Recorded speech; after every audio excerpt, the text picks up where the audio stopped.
Do you all want to know how to get better loan terms? We give our best terms to some of our best borrowers. I'm here with Brandon and Will. I wanted to talk a little bit about what makes those borrowers the best. The first thing that comes to mind, it's slightly unfortunate if you're new because you don't have this, but it's experience. I mean, if you have 10 years of experience and a good track record, you're just going to be a better borrower in our eyes. So we're going to give you better terms.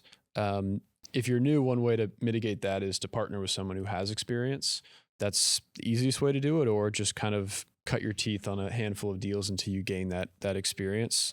The second one I think is diligence. We have lent to some borrowers who are new, and we were willing to do that and give them quality terms because you could just tell they knew what they were doing. Like, we walked a property with this one guy I'm thinking of, and I would ask him, what are you going to do for the cabinets? What are you going to do for the countertops? What's going on with the foundation? What's your plan for the roof? And he had an answer for everything. And, he'd only done a few deals, but you could tell he was very diligent in how he was approaching it. And he took what he presented to us very seriously, rather than just like, here's the deal, what do you think? And then the third one is communication.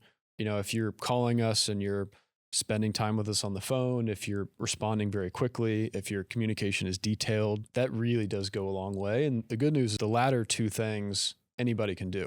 You could be 21 years old, and if you're extremely diligent and have great communication, you're going to look much better in our eyes. So I don't know if you have anything to add. Yeah, I agree with all of those. I think one way that you can overcome some of the inexperience aspect, if you don't have the experience component, is to just have a really good lender package put together. I know when I'm applying for loans, I like to go above and beyond on presenting my deal to a lender in such a really nice and neat package that they're just floored. So included in there, I might have like a bio about myself.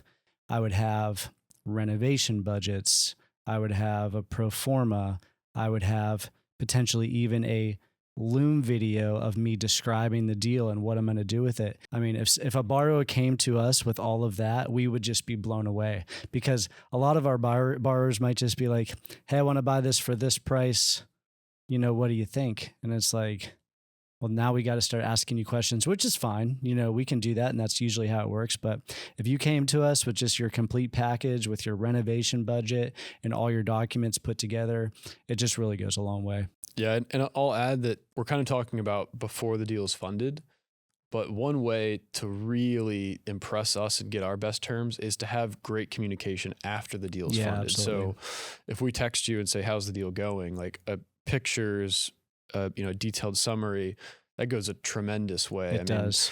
And then even if a deal's not going great, if you kind of ghost us, you could be a phenomenal borrower, but if you ghost us when a deal's not going great, it's all out the window. So communication, the more I think about it, is huge on the front end, during the loan, and then even if something's going wrong with the loan. I mean, if your deal's not going great and you communicate it and tell us about it, that it has almost no bad mark in my eyes. Obviously, the deal needs to get... Sometimes there's surprises. Yeah, exactly. Yeah. Thank you for watching. Remember to like, comment, and subscribe.